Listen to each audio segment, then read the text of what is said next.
For Chapter 13, I focused on Obama's foreign policy. Obama believed that the U.S. had too many commitments around the world. He was very critical of Bush's invasions on Iraq, with no credible link to al-Qaeda. He set up a date for withdrawal of U.S. troops from Iraq, leaving 50,000 to back up Iraqi military. This date had to be extended due to many measures. Obama hoped to decrease the chance of terrorism by improving the image of the U.S. with Muslims.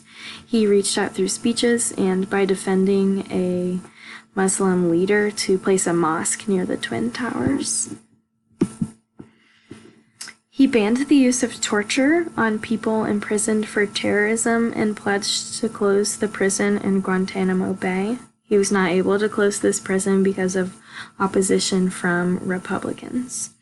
Obama increased cooperation with the Russian government in locating nuclear materials at sites of abandoned military bases and nuclear plants in Russia and parts of the former Soviet Union. The materials were removed to places where terrorists could not obtain them.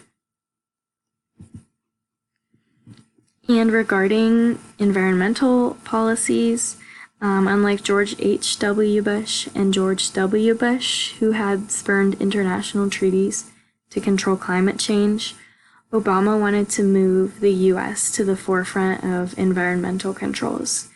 He committed to cut carbon emissions by 17% by 2020 and 80% by 2050 by the use of alternative energy sources. So these were just a couple things about Obama's foreign policy when he was president.